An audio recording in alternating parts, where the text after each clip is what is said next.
Let's discuss वो जो case था कतर वाला। What was the question? वो ये कह रहा था कि उसके पास इतनी इन्वेस्टमेंट नहीं है, बट वो ये कह रहा था कि अगर मैं कुछ लोन कतर से ले लूँ, कतर की बैंकिंग अथॉरिटी से कुछ लोन ले लूँ, और वो पूछना चाह रहा था कि उसकी फिजिबिलिटी क्या होगी कि 6.5% हैव टू पे लोन के इंटरेस्ट रेट, तो मुझे क्या रिटर्न आएगा रेंटल की सूरत में, और मुझे कुछ उसमें फ़ायदा है कि नहीं।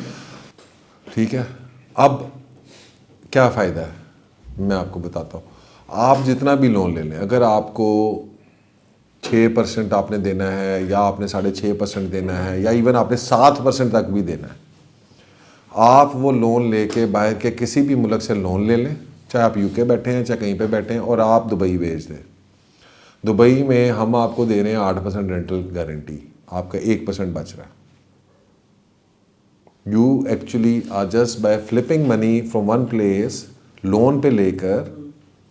अच्छा, वो 6-6.5% में मज़े की बात यह कि उसका लोन उतर भी रहा है। It's not just interest rate 3 से 4% जहाँ पर है, तो वहाँ पे आगे 2 से 3% ही आपका एक्चुअल लोन भी है। So what you can do in such kind of situation, अगर आप किसी ऐसे मुल्क के अंदर, ऐसा पाकिस्तानी जो किसी ऐसे मुल्क के अंदर है जहाँ पे उसकी पेमेंट लेट्स सपोज 6 या 7% से कम है, सो वो लोन लेता है। लेट्स सपोज हम एग्जाम्पल लेते हैं, $1 मिलियन का वो लोन लेता है, और इस $1 मिलियन के अगेंस्ट उसने 6% जो है वो हर मंथ जमा कराना है, हर साल जमा कराना है एज अ उसकी इंटरेस्ट रेट प्लस उसका, या इवन 7% पे कर देते हैं, 7% कर देते हैं, and he invest in Dubai. So Dubai के अंदर जो आपको ऑप्शन मिल रहा है वो क्या है, 8% रेंटल गारंटी। 1 मिलियन का 7% क्या बना, $70,000 बन गए ना। ठीक है, $70,000 उसने देने हैं, $80,000 उसकी इनकम है, ये इनकम है, ये आउटफ्लो है। तो सिर्फ लोन लेके $10,000 उसने ईयरली अपने पोर्टफोलियो में, उसने कुछ भी नहीं किया, उसने कुछ भी नहीं, अपनी एक जगह से पैसे उठा के दूसरी जगह दे दिए। मतलब उसकी एक, अगर फर्ज करें कि उसको एक वर्ड कहेंगे कि उसकी कैपेबिलिटी थी 1 मिलियन लेने की, उसने वो लिया, उसने वो % ले रहा है और उसने 7% दे रहा है। अब इवेंचुअली देखिए वेल्थ क्रिएशन क्या है, 20 साल लग जाए मैं कहता हूँ, उसके बाद उसका रेंट शुरू हो जाएगा, 3 साल रेंटल गारंटी है, उसके बाद 8-9% 10% रेंट शुरू हो जाएगा। ये अब लेट्स सपोज हमारी ये कैलकुलेशन है कि जी कि आज से 3-4 साल के बाद ये प्रॉपर्टी जो है ये 10% दे रही होगी। ठीक है, सो अगर 10% दे रही होगी तो वो ये 90,000 हो जाएगा शायद।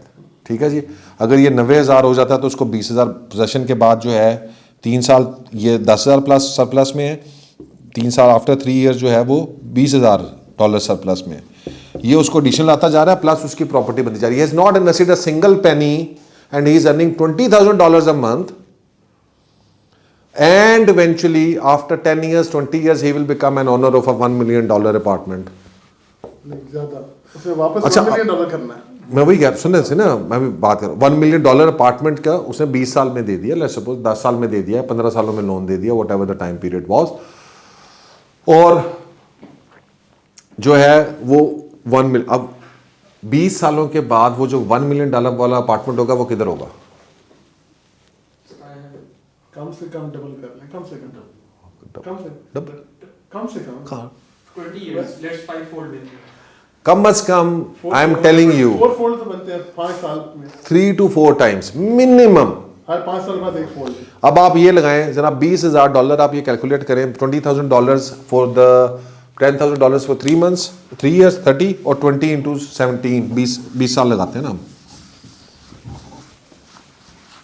$20,000 into 17 करें, 3,40,000, 3,40,000, और वो 30,000 शुरू के पहले 3 साल, तो सो 30,000 into 3, 20,000, 10,000 into 3, और 20,000 into 17, 30,000 हो गए, और ये हो गया 3,40,000, और ये हो गया जी टोटल 3,70,000। तो उसने जो है वो रेंट्स ही खाए हैं, ये लहदा खाया उसने, जो उसको कैश आ रहा है 3,70,000 उसने लहदा से खाया, प्लस जो उसकी प्रॉपर्टी है वो इस वक्त जो $1 मिलियन की उसने इस वक्त ख़रीदी थी 2024 में, वो बहुत बड़ा टाइम है 20 साल ना।